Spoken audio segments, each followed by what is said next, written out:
Linggo pala ngayon. Ito ba? Kung napadaan ka sa YouTube channel ko na kay Andel Ortiz, welcome po kayo makinig sa mensahe o sa spiritual. Huwag nyo lang po kalimutan mag-like at mag-subscribe at i-like po. Tapos huwag nyo rin pong kalimutan sa Facebook page na ginawa ko ng Tatak Albularyo. Kung sino po gusto mag-follow. Maraming salamat po. Ito, mensahe ko lang to ha. Minsan, hindi naman sinasadya. Kwentuhan lang muna po tayo.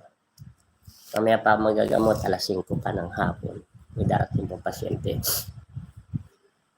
Sabi sa akin ng isang pasyente, hindi pala pasyente. Alam niyo na, yung mga inggitero, o may basya na rin yun. Message sa akin. Sabi niya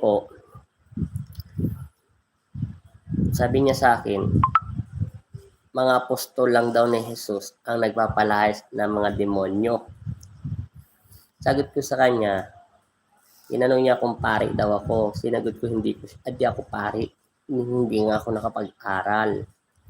Ang sagot ko sa kanya, di ba meron pong nakalagay sa Bible, yung apostol ni Jesus na inutusan niya na maggamot. Diba po masasaya po sila? Abraham Lee, magandang hapon sa iyo sir, from Tugigaraw City. Mega shout out sa Abraham. Ito, mensahe ko lang to ha. Yung nangulit sa akin na magaling magbasa ng Bible. Sabi niya pare lang daw marunong magpalayas ng demonyo. Kasi yung inano nila, yung na-trending nilang video sa akin, yung 3 demonyong nakikita ko sa loob ng katawan ng tao. Malay ko ba yun na medyo umangat yun, dun tumaas yung ratings ng YouTube channel ko at saka yung hours ko, kaya mabilis ko na-reach yung 400 hours nang dahil lang dun. Di ba may inutusan si ang Panginoon Kristo na 12 o 70 na maggamot, magpalayas ng mga samang espiritu. Sinasabi niya kung pari ako, kung ako'y daw nagbabasa ng Bible, sumagot ako hindi. Hindi naman ako nagpapalayas ng demonyo, kundi si Jesus. Di ba sinabi nila, Panginoon, kahit ang mga demonyo ay napapasunod namin dahil sa kapangyarihan ng iyong pangalan. Di ba mga apostol ni Jesus yung tagasunod. At sinabi ni Jesus dito, sinabi sa kanila ni Jesus, nakita kong parang kidlat na nahulog si Satanas mula sa langit. Binigyan ko kayo ng kapangyarihan. Tayong mga anak niya binigyan ng kapangyarihan, di ba? Binigyan ko kayo ng kapangyarihan. Tapakan ang mga ahas at mga alakdan at daigin ang lahat ng kapangyarihan ng kaaway at walang mananakit sa inyo. Di ba? Kami yung mga binigyan tayong lahat kahit hindi kayo instrumento kahit hindi kayo manggagamot, binigyan tayo ng karunungan ng Diyos, mga anak niya sa lupa, na magpalahis ng masamang espiritu. Paano mo mapapalayas ang masamang espiritu kung ang sarili mo itinataas mo sa magandang bangkuan at hindi ka nakaupo sa pinakamababang bangkuan? Next week po yung kwintas ko, sir, no? Oo. Kamagalala, darating yan sa iyo, sir. Pinadasalan pa yan para matapos. Yun lang. Lahat tayo may kapangyarihan. Hindi lang natin magamit to dahil binigyan tayo ng kapangyarihan ng Diyos dahil tayo ay mapanglait, inggitera, mapanghusga, chismosa, bungangera. Yan. Kung ano-anong pumapasok sa isip natin. Ngayon, ako, hindi ko kagusto binigyan ng kapangyarihan ng Diyos at hindi ako nakapag-aral. Kung nakikita ko man ang aking kalaban sa mga katawan ng tao, hindi ko sinasadya ito. Kusang bumubukas ang third eye ko, 2 mata ko, at yung mental telepathy at pakiramdam ko sa kanya. Kung kakausapin mo at kakausapin mo sa Bible, hindi ako kasing talino at kasing galing mo. Kaya mo, pag namatay ako, sasabihin ko sa Diyos, Panginoon, yung taong nag-uusig sa akin at nag-uusig sa iyo, bigyan mo nga ako ng talino para matuto magbasa ng Bible. Magandang hapon po, Apo Andel, watching for Samar. Magandang hapon din sa iyo, Sir Peter. God bless po. Ito totoo yung sinasabi ni totoo po yung sinasabi ni Sister Yang. Agree naman ako doon. Totoo yun.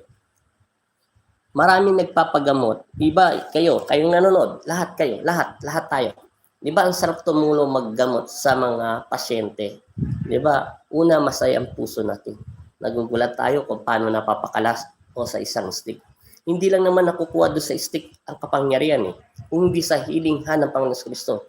Kahit nakausap mo pa yung mangkukulam, nasaktan mo pa yon, yung mambabara o masamang espiritu, aalis lang yon.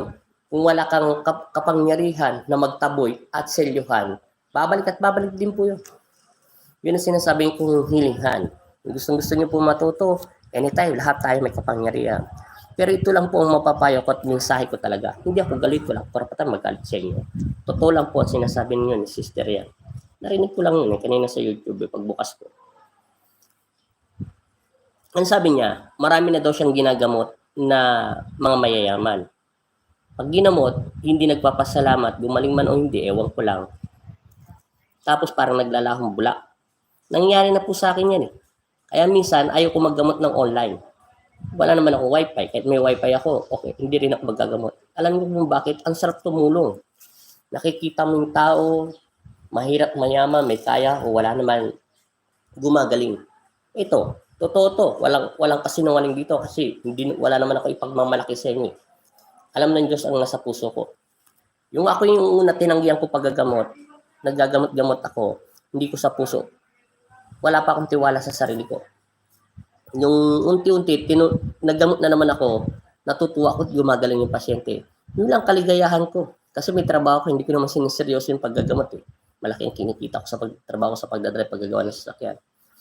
Yung sinapuso ko ng paggagamot at talagang hinatak na ako ng Pong Nazareno at ang mahal na ina sa langit, ng Ama sa langit, na ako yung maggamot na daw.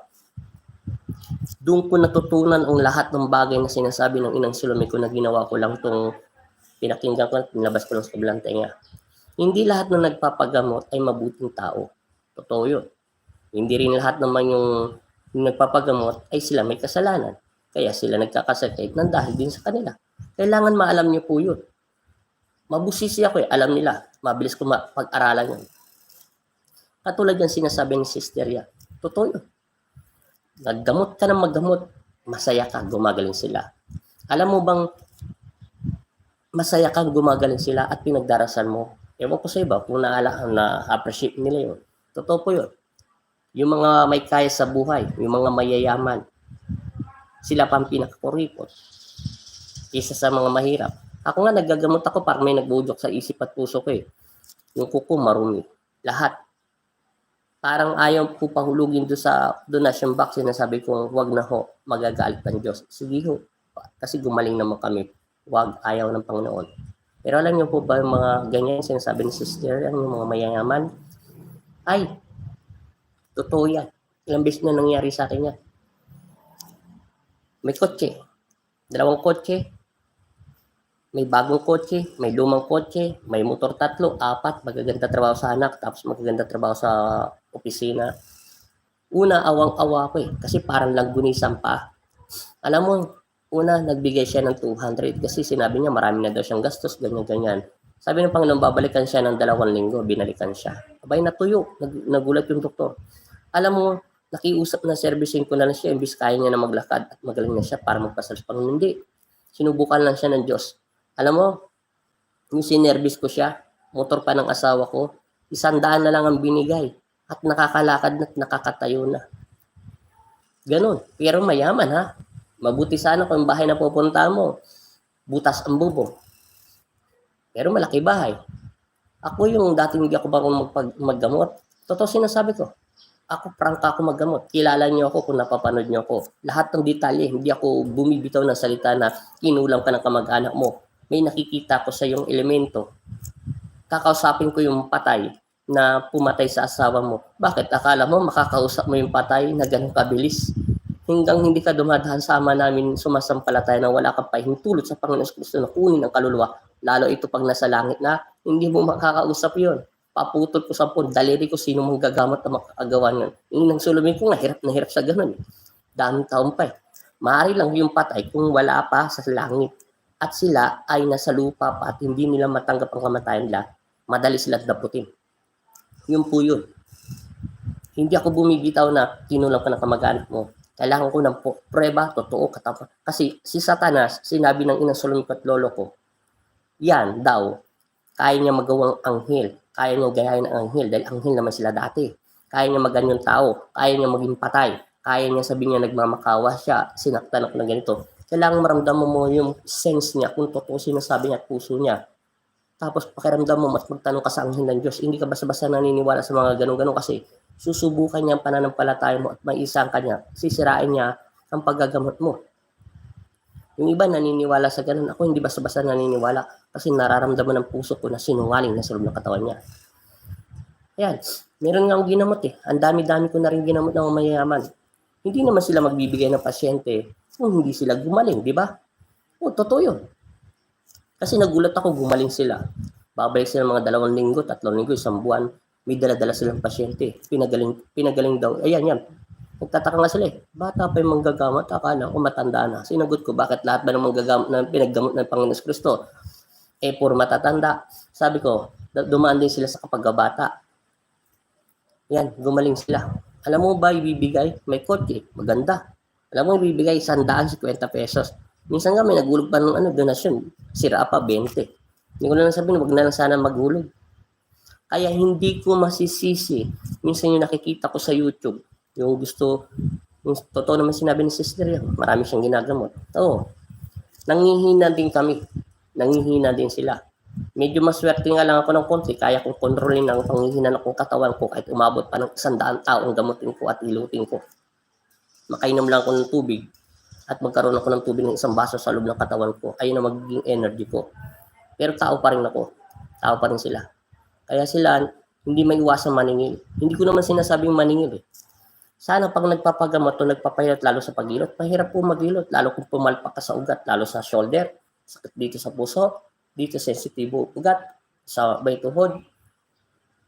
Kailangan po, kahit minsan magbigay kayo ng donasyon nyo.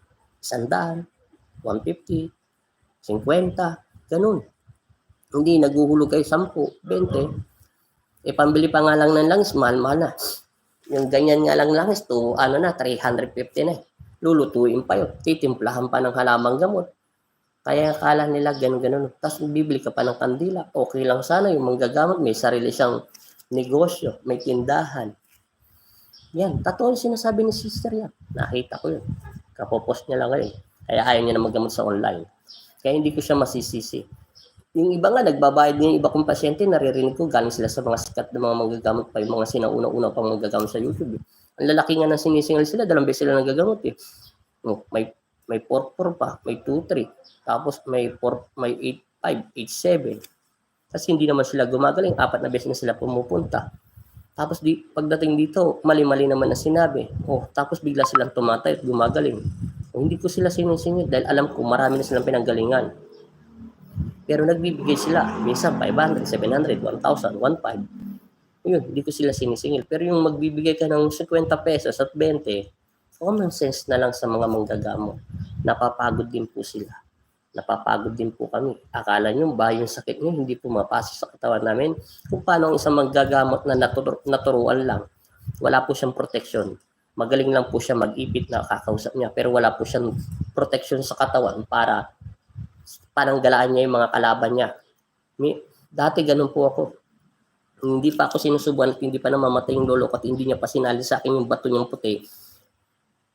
Pumapayat at nagkakasakit din ako dahil sa daming ginagamot nila na pumupunta sa akin yung mga sakit. Nasubo ko na po yun at binigyan nila ako ng medalyon na hindi nyo nakikita sa yung katawan ko. Nakasuot lang po yan araw-araw. Invisible yan. Hindi nyo nakikita yan. Yan. Ako lang nakakakita ng medalyon ko. Pero pa yung 10 lang yung suot-suot ko, yun talaga nakikita yun. Yan. Hindi na ako tinatabla ng sakit kahit anong sakit nila na dumadapo sa aking katawan. Pero nangihina pa rin ako. Kaya hindi ko masisisi yung sinabi ni Sister Yang. Yung mga mayayaman pa sila pang pinakakuripot.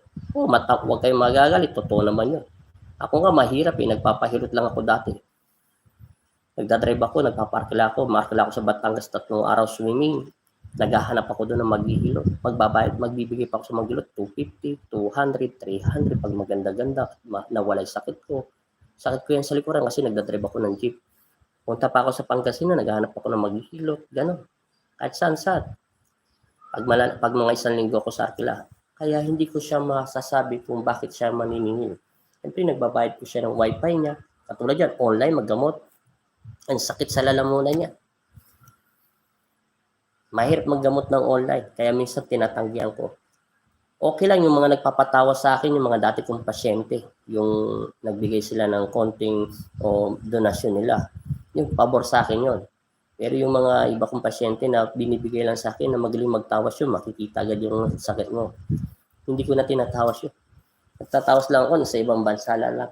Pero yung mga dito lang, hanap na lang kayo kung hindi ko nyo kahawakan. Kasi umaabuso po sila. Kaya ako minsan di na ako nagtatawas. Gusto ko personal na lang. Saka ako na lang tatawasin pag nahawakan ko na. Kung kinakailangan ng tawas. Kailangan po kasi ng tawas, importante yan sa paggagamot. Napaka-importante ng tawas, hindi po yung binabaliwala. The best po yan sa isang paggagamot, kahit sino magagamot. Yan po yun, totoo po yun. Ang dami ko nang pinuntahan. Nag-service ako, bibigay lang sa'yo 150, 200. Okay lang sana yung sinervice mo na unawaan mo.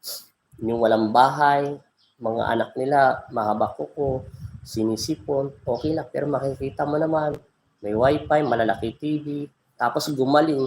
Kasi malalaman mong gumaling sila. Sila rin nagsasabi may pasyente at yun ang nagpagaling sa akin. Hindi naman kami nagpapagaling sa inyo, si Jesus. Kami ay hindi sugo. Ako ayoko tinatawag na sugo. Kahit tinatawag ako ng mga anghel ko na hindi ko pwedeng sabihin sa inyo, ayoko. Gusto ko isa lang ang tawag nila sa akin ng mga anghel ko. Kahit si Ella, si Iya, si Angel, si Angelito, si Abraham, si Jose. Alam mo bang gusto ko lang tawag nila sa akin? Instrumento lang. Binigyan lang ng konting karunungan ng Diyos. Ayoko tinatawag nila. Kung may tinatawag sila sa akin, ayoko. Kahit sugo, ayoko. Ang sinugo ay si Jesus lang. Yan lang nasa isip ko. Si Jesus, ang pong Jesus Kristo, ang siyang nagsugo sa kanyang anak. At ang mga apostol niya ay instrument lang o mga sinugo ng Panginoong Kristo. Yan, walang malakas na kapangyarihan dito kung di galing sa Panginoong Kristo. Kaya mahirap po maggamot. Kaya pag natuto kayo maggamot, marami kayong makikilalang tao. Hindi lahat na nagpapakulam ay mabuti. Hindi rin lahat na nagkakaroon ng sakit ay mabuti. Minsan nagkakagasala sila. Minsan may sinabi na kung ganyan. Pinrangka ko siya. Sabi ng anghel mo ay ikaw ay nakiapid. Sinabi ko rin yun sa babae at lalaki. Totoo yun. Kaya ka binalikan ni Satanas. Yung mga magkukulang tao lang yan. May kahinaan din yan kung pipigain ko talaga sila ng gusto. Kaso naaawa ako dahil sa sobrang panghihina ng katawan nila. Ang mga demonyo, kaya mag-anyo ng anghel, duwende, kapre, asubang, etc. Demonyo nga sila. Sasabihin nila, patay ako, ganyan kamag-anak ako, tapos kinulam ka ng kamag-anak mo. Hindi ako naniniwala ng ganun-ganun basta. Mahirap magbintang kung wala kang ebidensya. Kahit nasa spiritual ka na, hindi ka paniniwalaan ng batas. Kaya nga spirit, walang nakakakita. Tapos yung ganyan, ayoko ng ganyan. Kung tinatanong niyo ako sa paggagamot ko, pinapatay ko naman sila. Ang kakaibang pagkakapatay ko sa mamang kukulam, binabalik ko ang 100 beses ang sakit nila. Tapos manghihina sila ng 1 buwan. Simula't pagkahiwalay nila sa katawan. Para silang mahigit pa sa nagkaroon sila ng trangkaso. Tapos pag hindi sila humingi ng kapatawaran, matindi pa rin galit nila sa tao, doon na sila atakin. Sakit sa puso, ganyan-ganyan, kung ano man sakit nila, atake sa puso, yan ang karamihan sakit nila. Ganyan po ang paggagamot sa spiritual. Kahit nga ako, nakikita ko nila sa loob ng katawan ng tao eh. Nakikita ko na may demonyo sa loob ng katawan niya. Katulad yung kagabi, yung pasyente ko, nakikita ko na mayroon siya sa loob ng katawan tao niya, asok-dula ng itim na usok at kasamaan. Diba? Kahit anong takot at patatawa ko lang sa kanya, tinatawanan ko lang siya, yung in-upload kong video. Yung galit na personal niyang galit na magkukulam na tagang gusto niyang patayin, kahit yung sarili niyang apo at mga anak ay gusto niya ng ibenta para lang mapatay ang taong yun. Diba, sinaktan ko siya at pinatay ko siya? Hindi ko siya pinatay, sinadya ko lang yung sugatan at para makahinto lang siya. Pero mamamatay din siya pagdating ng panahon na dahil ayaw niya sumuko sa Diyos. Tinanggalan ko lang siya ng hininga ng konti para matuto siyang matakot sa Diyos. Yan po ang sinasabi. Yun, kung sabihin niya, kinulam, liligoy-ligoyin niya pa ako. Kahit nakikita ko, ayoko magsalita. Gusto ko galing sa boses ng pasyente kung sino siya. At gusto ko mapatunayan yung pasyente niyon ay hindi nagsisinungaling. At alam ko naman yung nagtuturog-turugan lang at nagkukulam-kulaman lang. Ganun po ang paggagamot. Kahit nakikita ko, yan, naduwendi yan, natikbalang yan, yan. Kaya ko patunayan yun. Gusto ko pero galing pa rin sa boses ng pasyente. Kasi kakaiba nga yung mata na binigay sa akin ng Pong Nazareno. Sobrang liwanag. Lalo pag madilim. Yan. Igip lang Panginoon yan sa akin. Kaya nga iba gusto matuto sa paggagamot. Lahat tayo may kapangyarihan. At yung nag-uusig sa akin na kung pari at pari lang daw may karapatan, apostol lang daw o anuman reliyon, na meron lang daw may karapatan magpalas ng demonyo. Sinabi ni Jesus sa Bible. Ang sabi niya, masayang-masayang nagbalikan ng 72, inulat nila ang Panginoon kahit ang mga demonyo ay napapasunod namin dahil sa kapangyarihan ng iyong pangalan. Sinabi ni Jesus sa kanila na nakita ko parang pidlat ang nahulog si Satanas mula sa langit. Binigyan ko kayo, tayong mga anak ng kapangyarihan, tapakan ang mga ahas at mga lakdan at daigin ang lahat ng kapangyarihan ng kaaway at walang makapanakit sa iyo. Diba? Tayong mga anak ng Diyos na naniniwala sa Kanya ay binigyan kapangyarihan. Hindi natin magamit, hindi natin matanggap ang ating sarili, marami tayong reklamo sa Diyos, marami tayong hindi. Alam nyo ba mga manggagamot ay dumadaan sa matitinding pagsubok? Susubukan ka ng Panginoon hanggang saan ang kaya mo. Pag nakapasa ka sa Panginoon, susubukan ka ng kaaway mo kung tatawag ka sa Diyos mo. Susubukan niya, hahanapan kanya ng kahinaan kung sino pinakamahal mo sa buhay. Uunahin niya yon. Isasakripisyo mo ang buhay mo o babalik ka sa kasamaan. Matindi. Bago ka salina na mas matinding kapangyarihan. Kahit ako'y nakakausap at nakikita ko ng mga maligno, wala akong pakalam sa kanila. Yung mga demonyo lang iniintindi ko, hindi ako nakikipagbiruan sa kanila. Dahil konting pagkakamali mo lang sa kanila, ataking ka. Sino pa siya, tao lang siya at hanggang meron pa siyang katawan na ginagamit, tao pa rin siya, hawak pa rin siya ng Diyos. Pero yung spirit na wala siyang katawan lupa, dun, laging mag-ingat at maging handa. Kaya nga nakalagay yun. Ang sabi ng Panginoon Kristo, tama naman yung nakalagay sa Bible, pero sinabi niya sa akin to, kung ikaw ay tuwing umaga, may obligasyon ka magdasal, magdasal daw ako, huwag daw ako makakalimot at lagi daw ako maghanda kasi si Satanas ay laging nakabantay kahit kanino sa ating mga anak niya. At hindi ka naman niya, kung ikaw ba ay tumatawag sa Diyos at nagpapasalamat pagkagising, di ba po, napoproteksyonan tayo ng Panginoon Kristo. Yun po yun, ang totoo. Sinasabi ko lang to, mensahe ko to.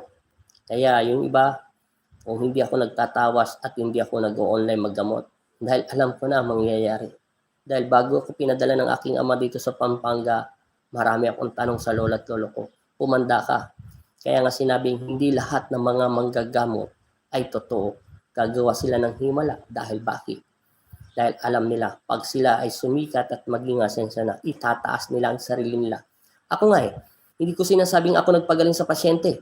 Kahit alam ko sa sarili ko, yun, ang taong yun ay nagpagaling ang Diyos. Hindi ko sinasabing ako nagpagaling sa kanila. At hindi ko sinasabing nang dahil, ako, si Apo, Andy, ay nagpagamot sa akin. Tinulungan ko, pinatay ko. Hindi, tinulungan siya ng Diyos, hindi ako. Dahil wala akong kapangyarihan, tao lang ako. Tao lang tayo lahat dahil ang kapangyarihan natin ay nasa Diyos. Binigyan niya tayong kapangyarihan para gamitin sa kabutihan. Kung sabihin ko yun, yung katulad maraming ginagamot, katulad yung mga iba kong kinukulam. Yun talaga totoo. Talaga mabusisi ako. Yung mga patay. Mabusisi ako magtanong. Kahit tinatanong ko sila, tinitingnan ko pa rin kung nagsisinungaling sila sa aura nila, kung lumiliwanag ba to. Kailan sa paggagamot, tumitingin ka rin doon sa pasyente mo, kahit nakayuko to. Tinitingin mo yung aura niya, pag lumiliwanag, totoo sinasabi. Pag dumidilim at hindi lumiliwanag, sinungaling siya. Pero minsan, hini-entertainer ko lang yun sa paggagamot. Ganun po ang paggagamot. Kaya yung usig ng usig sa akin, ikaw, instrumento ka rin ng Diyos. Kung magaling ka magbasa ng Bible, di pagpatuloy mo at mangaral ka sa tao. Kaya mo rin magpalayas ng demonyo. Ako nga, inuusig mo ako eh. Di ibig sabihin, kaya mo yan. Di ba magaling ka magbasa ng Bible? Bakit? Pag may sumanib doon sa pamilya mo o sumanib doon sa kamag-anak mo, hawakan mo yung Bible, sabi mo, sino babanggitin mo? Di ba? Sabi na nga ng 27, kahit ang mga demonyo ay napapasunod namin sa iyong pangalan. Di tawagin mo si Papa Jesus, sabi mo pa sa pangalan ng Jesus. Sa pangalan ng Espiritu Santo, masamang espiritu, lumayas ka sa loob ng katawan ng tao yan. Pero ang bilis lang sabihin, di ba? Pero, nangyayari. Yun ang ibig kong sabihin. Mayroon tayong mga kapangyarihan. Lahat tayo. Kaya agree ako kay totoo sinasabi ni Sister Yang. Mahirap maggamot sa online. Sobrang hirap. Tapos yung magagamot, hindi naman magpapasalamat, hindi nila na-appreciate. Tapos sasabihin nila, galing na kami sa ospital, walang makita ang doktor, napapagod na kami. Ay wala, pagdating gumaling na sila, wala. Na hindi mo alam kung magdarasal. Ako napapansin ko yun sa pasyente. Nakakabasa ako sa tibok ng puso ng tao at aura nila. Yan ang mga mensahe ko na gustong matuto maggamot. Kaya kung gustong-gusto niyo matuto, kapangyarihan tayo. Tumawag lang tayo sa Diyos at ibibigay niya ito. Ako nga, ilang beses ko na ito tinatanggal dahil wala naman ako, hindi naman ako nakapag-aaral. Masaya lang ako magawa-gawa ng sasakyan. Hindi ko na sinusot yung mga medalyong binigay sa akin dahil alam ko sa sarili ko, ang Diyos na lang ang nagagamot, hindi na ako. Tsaka yung tinatawag ako ng maestro. Hindi ako maestro at hindi ako sugo. Di baling tawagin nyo na lang ako ng ka-Andy kahit wala ng apo, yun na lang yan. O Andy. Masaya na po ako niya. Ang Diyos lang ang nagpapagaling. Walang sinugo sa atin at ayaw kong tinatawag na ako sugo at maestro para ako nahihiya sa sarili ko. Ang Diyos pa rin yun ang makapangyarihan. At kung magtatanong sa akin, sabi ng pasyente na ako ay mabusisi, talagang mabusisi ako. Hindi ako maniniwala na kahit nakikita ko pumatay ka at ulitin ko, hindi mo matatawag ang mga patay kung ito ay nasa langit na. Dahil talagang sabi ni Ella yon, hindi mo sila pwedeng gambalain. Wala kang pahintulot sa Panginoon Kristo. Ano ka? Hoy, sasabi mo, tinatawag ko sa spiritual ng Panginoon Kristo ang taong pumatay rito. Paano kung nasa impyerno yung tinatawag mo? O sige nga, pagtawag mo, tawag ka ng tawag sa pangalan niya, narinig yung Satanas. Di si Satanas ang pumasok doon. Ngayon sabi mo ngayon, sino ka? Tinawag mo ko, di ba? O bakit mo ko tinatawag? Ako ang pumatay dyan. O di ganon. Yung angel ng Diyos, hindi mo matatawag yon. Lalo na ito'y nasa langit na. Matatawag mo lang yun kung ginagambala siya at nananaginip siya at hindi siya pinapatahimik o kinukonsensya siya ng pamilya niya o pamilya ng asawa niya. Katulad yung isang araw na pasyente ko, hindi siya makatulog. Lagi daw nagpapanaginip ang kanyang biyanan na hindi niya naman alam kung talagang biyanan niya yon dahil hindi daw niya makita mukha. Yun, matatawag mo po yun dahil nandito pa sila sa lupa. Kahit 2013 pa sila namatay o 6 na taon, 5 taon, matatawag mo sila. Nandiyan lang sila sa loob ng bahay, paligid-paligid. Hindi mo siya nakikita. Nakakita lang yun, mga apo, mga bata, gano'n. Matatawag mo po siya. Pero kung nasa langit, at saka huwag mong tatawagin basta-basta yung pumatay sa isang tao. Kaya nga sila mabigat ang kasalanan sa impyerno ng kaluluwa nila. Tatawagin mo yon. Paano kung pumasok yung sa loob ng katawan ng tao at napaalis mo? Pag napaalis mo yon, swerte. O kung umalis yun, tapos biglang bumalik, mahalas yung pasyente mo. Alam mo bakit? Atakihin niya yon. Kung marunong ka magtawag, kailangan marunong ka rin magselyo. Marami dyan nababaliw. Dyan yung sinasabing palipad hangin. Ang pinakamatinding palipad hangin. Hindi na yan gawa ng kulam. Gawa na ni Satanas yan. Dahil pinakalaman mo ang aura niya. Yung dimension na niya, daanan kung paano makipag-usap sa spiritual, hindi mo to marunong magsarado. At hindi ka humingi ng pahintulot sa Panginoon Kristo na isarado to. Basta't pinaalis mo lang at hindi mo dinasalan ang kanyang bunbunan para selyuhan at saraduhan ulit. Dahil pag yun nakabalik at kung sino-sino demonyo, yun ang sinasabing palipad hangin na napakatindi ng kamatayan. Kaya ganyan. Yan ang sinasabi ko lang. Patawad kayo kung nakapagsalita ako ng masama o hindi ko naman sinabi ng masama o mabigat ang sinabi ng aking bibig. Totoo lang ang sinasabi ni Sister Yang. Meron pang sa online. Tapos napagaling mo, yung mga ikaya pa sa buhay, sila pa ang pinakakuripot. Nangyari na sa akin yan, Sister Yang. Nakita ko lang yung message mo. Totoo po yan. Marami na yan. Pero Alam ng Panginoon Kristo sa lahat ng mga manggagamo pag walang pera yung tao. Kahit magdamit pa sila ng maayos, sa kilos at galalong nila, kahit hindi sa pananamit, nararamdaman ng aura ko yun na wala silang pera. Yun ang hindi ko pinahulog, lalo na yung mga bata at mahirap. Pero kung may mga sasakyan, sarili pa sasakyan, hindi lang akila. Yun, masakit. Pag gumaling sila, wala na. Parang pera ka na. Mabuti pa yung mga mahirap. Sinasabi at kinakalat nila ang pinagpagaling sila ng Poong Nazareno. Sinasabi nila ang taong yon ay binibigyan ng instrumento ng Panginoon Kristo at binigyan ng konting kapangyarihan upang makapagpagaling ng anumang karamdaman sa mga espiritu o masasama. Pumunta kayo doon. Yun. Marami na sa akin pasyente nangyaring ganyan. Nagpapasalamat ako sa kanila. Tapos sila na nagbibigay ng pasyente at sila na rin ang inuudyukan ng Diyos.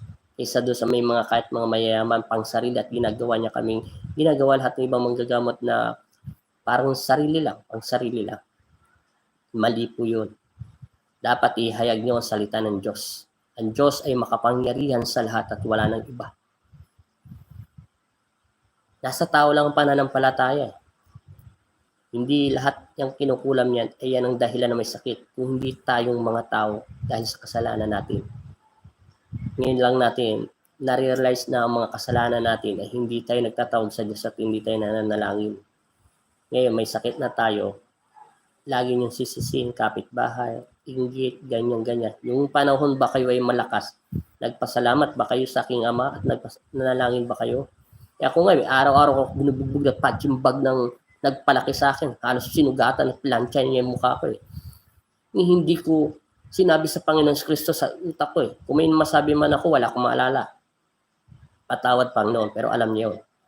Hindi niya man ako bibigyan ng kapangyarihan. Ang lalang sinasabi ko sa Panginoon, hindi ko na kaya, kunin niyo na ako. Kung kayo ay totoong Diyos, siguro naman naririnig niyo ang tinatangos ng aking puso at nararamdaman yung sinasabi ko. Hindi ako galit sa inyo. Ilang ang lagi ko sinasabi sa bombahan sa balon. Para ako nagsasalita sa gitna ng buwan. Tuwing alauna, 2:00, naglilib ako ng madaling araw. Sinasabi ko, pagod na ako. Gusto ko nang mamatay.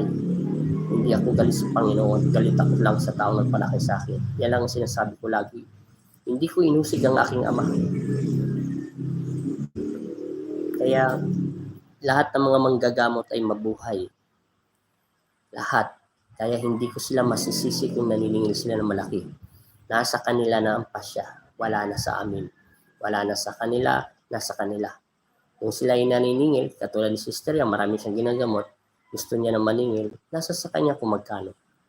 Kaya kahit yung nagpapahilot, akala niyo masakit maghilot, masakit sa daliri. Akala niyo sa umpisa nga naghihilot ako, nakatatlong pasyente na ako, 4. Halos di ko na magalaw yung kamay ko at hindi ako makapagbasa.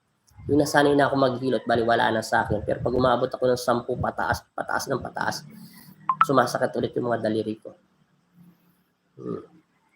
Kaya ginagamitin ko ng healing hand. Lahat ng kapangyarihan ko, dinadaan ko na lahat sa palad ko. Yan po yan. Kaya hindi ko siya masisisi kung nag-message siya o nagsalita siya sa ganyan sa Facebook page niya. Kasi friend niya ako eh. Pinrin niya ako. Sister niya. Kaya ganun lang. Kaya yung iba, gusto nyo matuto maggamot, go. Para malaman nyo kung sino ang nagsasabi ng totoo. Kaya lahat tayo binigyan ng kapangyarihan ng Diyos. At huwag niyong sisisi ng Panginoon Kristo na sinasabi niyo na huwag magpatawad. Ang Diyos ay kapag-ibig at kapatawaran. At huwag niyo rin sasabihin sa akin sa Messenger, Facebook page ko, nagsasabi kayo na may pinanganak kayo na pinambabayad kayo sa utang na sa demonyo. May kling-kling lang ang nagsabi sa inyo yun. Lahat tayo ay mahal ng Diyos. Ang Diyos lang may karapatan pumili o ibalik ang buhay natin o kunin ang buhay natin. Siya lang ang unang-una. Yun lang po yun. Nagpapasalamat ako sa lahat ng nanonood. Sa iyo, Sir Abraham, next week po, ipintas po, Sir. Oo, kamagalala, Abraham Lee. Malapit na po matapos yun. At ganoon din sa'yo, Peter Hapon. Ganda, God bless, Basting Samar, Star Samar. Maganda salamat. Mega shoutout din sa'yo. At mega shoutout din sa taga Toronto, Canada, Saudi. Sa lalo marami nanonood sa akin dyan sa Saudi. Kay Ate Cervantas, kay Ate Christina Malong, yan. Kay Christian, taga Toronto, Canada, USA, kila Katikbak, Perfecto Katikbak sa Amerika, at saka kay Kuya Raul at saka kay Ate Chona sa Amerika din. At mega shoutout din dyan sa aking asawa na todo suporta na si Cinda Cableng Cruz. Maraming salamat sa kanya dahil siya lagi nag-ayos ng altar ko. Malapit na dumating ang Poong Nazareno. Ipapakita ko sa inyo yung dumating ako sa Pampanga na ganito lang kalaki ang Poong Nazareno ko. At isang rosaryo lang pinabili niya sa akin sa Quiapo na sumakay na ako, pinababa niya ulit ako ng bus at alis na yung bus, pinabili niya ako doon. At hindi ko na mapapakita yung langis kasi matagal ko na tinapon yun at marunong na ako magawa ng sarili kong langis. At 3 anghel lang na binili ko lang sa, alam niyo po sa Divisoria, pag dumadang sa gilid-gilid lang, yung mga changki-changki. 3 anghel na si Ella, si Iya, si Andiel, ang mga anghel na pinagkalob sa akin ng Diyos, na mga cherubim. Kuya, musta na po kayo dyan? Nakita ko po ang live ko. I love nyo. Hehehe, malapit na dadating ang Poong Nazareno. Oo, malapit na. At ipapakita ko sa mga tao yung Poong Nazareno ay ganyan na kalaki. Ngayon, malaki na. Tapos yun, masaya lang ako. Yung Poong Nazareno maliit ay himalayon. Hindi ako naniniwalang gumagalaw yon. Tapos yung mga angel na maliit na binigay sa akin, hindi yung binigay, binili ng Panginoon na Kristo yon sa akin, yung daw ay daling ko sa Pampanga. Tsaka isang rosaryo lang. Nila, sabi niya may agimat ka. Tinatanong ko, nasaan yung agimat ko? Wala naman ako mga medalyon. Sabi niya na, nandyan yung medalyon mo. Ibibigay ko sa'yo. Biniratan ako ng Poong Nazareno. Pero totoo yun. Meron akong medalyon na hindi nakikita ng normal na mata. Pero yung isang binapakita ko sa inyo, yun lang po. Yun lang po ang masasabi ko sa inyo. At maraming salamat din po. Ay, magpapagamot pala rito ng yung binansagan kong gamo-gamo. Magbibigay po sila ng mga pasyente. Maraming salamat sa inyo. Taga Tarlac. Mega shoutout din pala dyan. Na mayroon na naman po. At yung matanda nakipag-usap sa akin. Yung taga Maynila na gusto magpagamot. At galing na kayo sa ibang manggagamot. Nagbigay man kayo. Walang problema. Gagawin kong lahat na makakaya ko. Kaya sinabi ko lang sa inyo, wag niyo po silang sisihin kung sila ay naniningil. Kasi nga, sinabi nga ni Sister Yang kanina, kasi siya nagpa-friend sa akin. Minsan, nag-YouTube siya, nag-live siya, binanggit niya ang pangalan ko. Kaya babanggitin ko rin naman ang pangalan niya rito. Pero live ko siya, nag-post lang siya. Na magaling magamot si Sister Yang. Maraming salamat sa kanya. Kung siya nagagamot sa online ngayon, ayaw niya na magamot dahil hindi daw nagbibigay ng kahit papaano mga mayayaman. Hayaan nyo na yun. Yung mga taong gano'n ay hindi naman bibigyan masyadong kagalingan ng Diyos kasi sinusubukan lang din sila. Mahaba naman ng doktor. Marami pa silang salapi. Pag hindi na nila kaya, babalik sa iyo. Tapos sasabihin yun, iprangkahin mo na sila. Ako nga pinaprangka ko na yung tao ngayon. Tatanungin kung may bayad ako, wala. Basta't kusa sa puso nyo. Huwag nyo lang ako bibigyan ng 20. Yun ang sinasabi ko. Ako nga, nagpapahilot dati, hindi pa ako manggagamot. 250, 300 binabayad ko, likuran lang. Pag binibigyan ko pa 350. Yung 20 na mabibili mo doon. Sardinas niya, 22 pesos na. Tapos, yung itlog, 8 na. Yung 20, 3, 21. Adi kulang ka pa. Anong ipapakain sa anak mo? Minsan, hindi ko maintindihan. Kung kuripot ba, minsan hindi. Dami na po nangyari yan sa akin dito. Pag mga kinukulang, yung iba, ang lalaki ng sinisingil. Dito, kinukulang. Magic lang. Minamagic ng Panginoon sa Himala. Bibigay 50 pesos. Tapos, maawa ka sa demo nila . Wawa naman ako.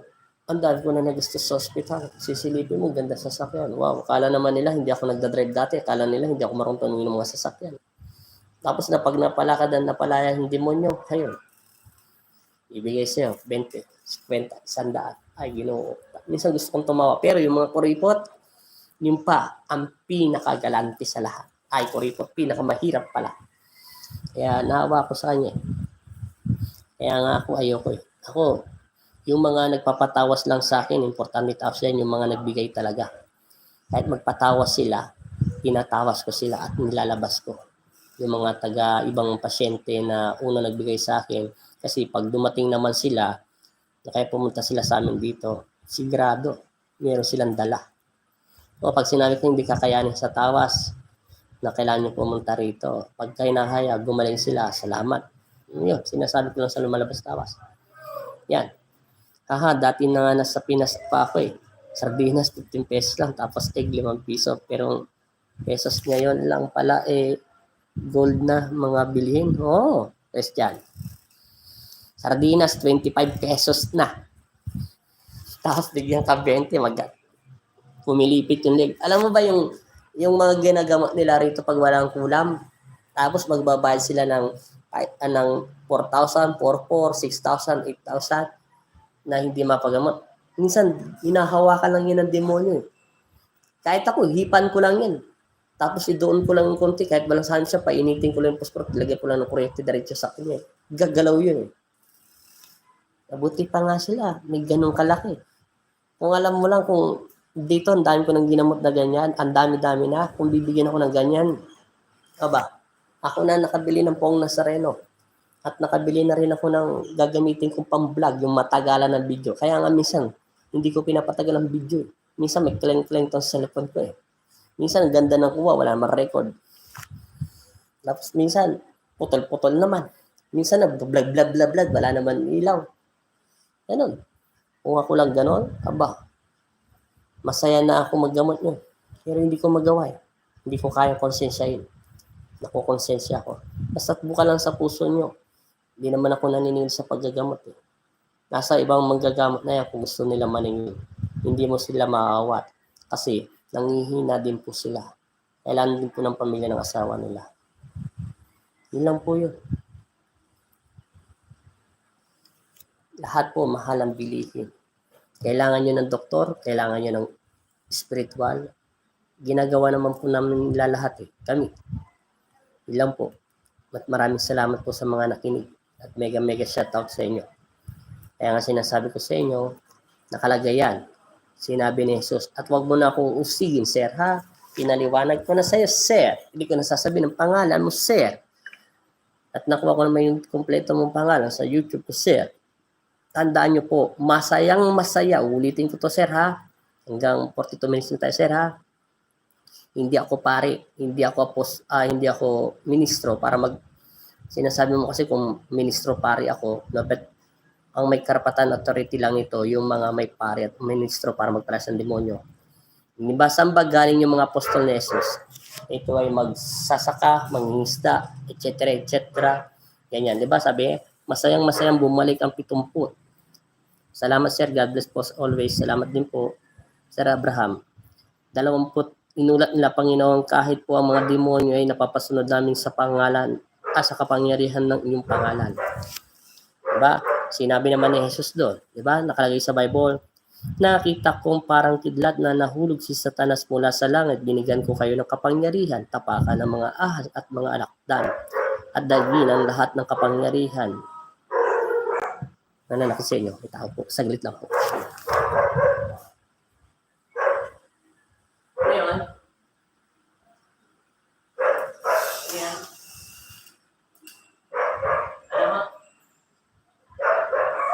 Tagalogin nyo para magkaintindihan tayo ng marbisan. Pagsalita ko kayo ng Tagalog. Tatanong nyo.